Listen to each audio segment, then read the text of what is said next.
Mon premier mandat, qui finira en février 2019, plus précisément en mars-avril 2019.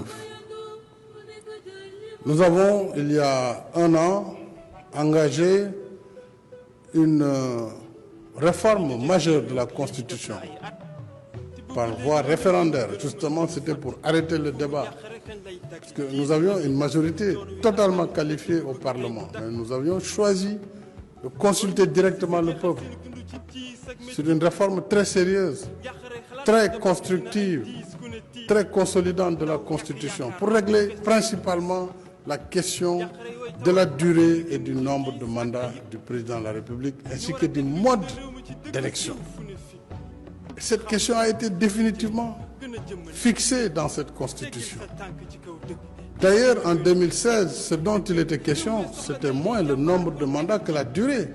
On devait passer du septennat au quinquennat bloqué. Mais le nombre de mandats s'est réglé depuis très longtemps, c'était 2 mandats. Le nombre de mandats n'a pas été modifié. Pourquoi engager une discussion sur un débat de 2024, un débat qui n'a pas lieu d'être, puisque je suis dans la logique de ne pas dépasser 2 mandats si le peuple sénégalais me fait confiance en 2019. Donc ce débat, on ne doit pas nous faire perdre du temps. Voilà ce que je voulais dire sur ce point.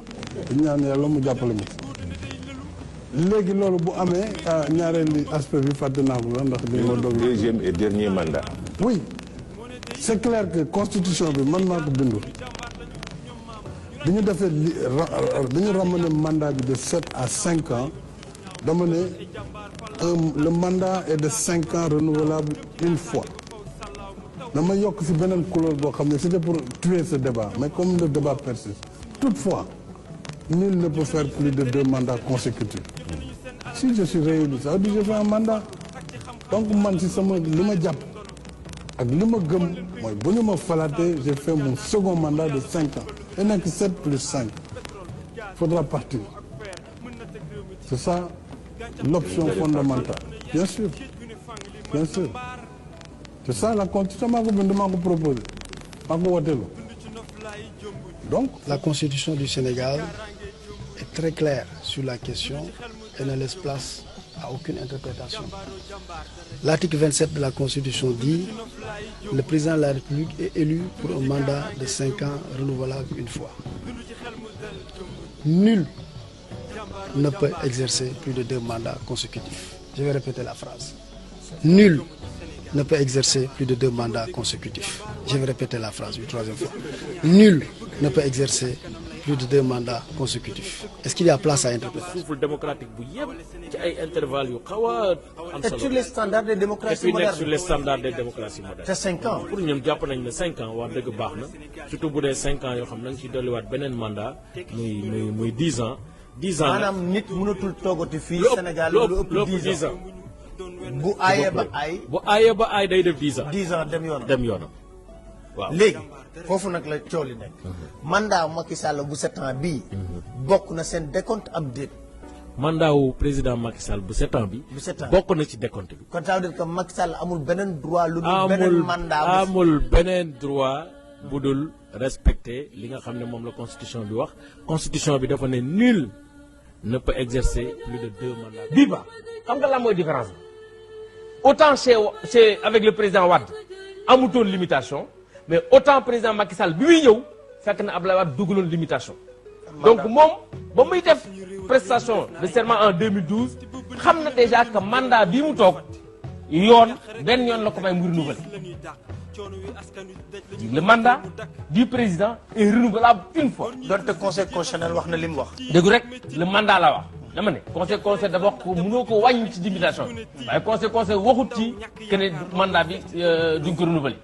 Renouvellement bi donc li constitution bi président defoon prestation de serment def ne le mandat est renouvelable une fois donc bi président di def prestation de serment xam na ne kon mandat boobu c'est renouvelable une fois modification yi mu def nii daf ko sax gën a dëgëral parce que def ne kenn mënut a def lu ëpp ñaari mandat bi nga nekk dañ koy renouveler ak kenn mënut a def ñaari dañ koy renouveler benn yoon ak kenn mënut a def lu ëpp ñaari mandat yaakaar naa ne benn kan donc président Macky Sall amul pexe bu mu fi war a mën a génne bay xalaat sax ne dafay jéem a dem deuxième mandat parce que constitution ba mu 2001 bi tere na ko constitution 2001 bi tere na ko te ci la waatoon en 2012 constitution bii nga xam ne bii moom lañu bëgg a modifier également. Ce qui s'est passé, c'est quoi? Tout à l'heure, on a parlé du mandat. On s'est rendu compte que le mandat variait. On a dit on stabilise. Donc on a ajouté la durée du mandat. Deuxième chose qu'on a ajouté. Pourquoi on a ajouté, par exemple, le nombre de mandats? Là aussi, même chose. Au Sénégal, on a introduit la limitation à 2 des mandats présidentiels pour la première fois en 1970. 1970. Beaucoup de gens ne pensaient pas le faire en Afrique. Même en France, ça n'existait pas. On l'a remis en cause en 1976. On a dit non, on ne limite plus les mandats. On l'a réintroduit dans la Constitution en 1991. On a dit non, maintenant on limite encore. 2 septennats. Et cette fois-ci, on n'y revient plus. Hélas, on y est revenu en août 1998. En 1998, on a remis en cause la limitation des mandats en disant non, c'est pas bon parce que c'est l'insécurité pour le président. Et puis si les gens savent à l'avance à quelle date partira le président, il y a des risques que les gens soient déloyaux vis-à-vis de lui. Donc on enlève la limitation des mandats. Là aussi, le président de la République a dit, mais au regard de notre histoire, verrouillons cette disposition-là, la limitation à 2 des mandats présidentiels. Peut-être qu'il y a d'autres pays où on n'en a pas besoin. Les Allemands, par exemple, ne limitent pas leurs mandats. Les Anglais ne limitent pas les mandats. Mais nous, dans notre histoire, on a considéré que c'était important. C'est pour ça qu'on l'a verrouillé. Et donc, voilà pourquoi il y a, outre la forme républicaine, il y a la durée du mandat maintenant, il y a le nombre de mandats. Mais il y a aussi...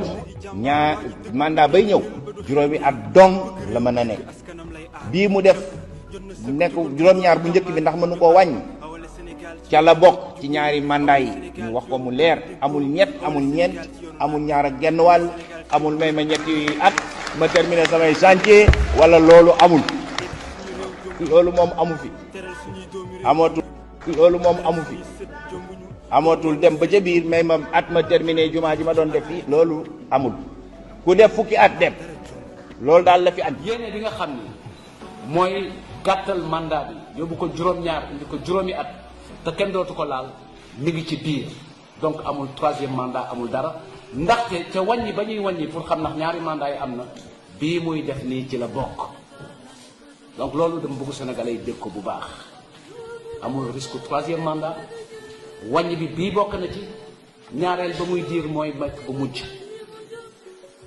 donc loolu war nañ ko dégg. dafa wax ak askan wi ñu ne nañu danaa leen jiite waaye julli ñu ñaari rakk la ñu ne ko d'accord nañu ku ne xam na ni tabaski ñaari rakk la rakk bu njëkk bi day nekk juróom-ñaari kabar mu nuroog nag mandaam bu njëkk bi di juróom-ñaari at rakk ñaareel bi war a nekk juróomi kabar moom mu am mandat ñaareel muy juróomi at waaw bu paree lu mu ci teg asalaamaaleykum moom nag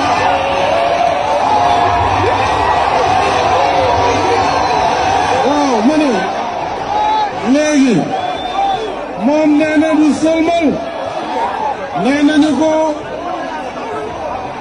ko subhanallah imam ne du dégg imam subhanallah mu ne du ma dégg damay kabara non pour un 3e mandat du mën a nekk kon nag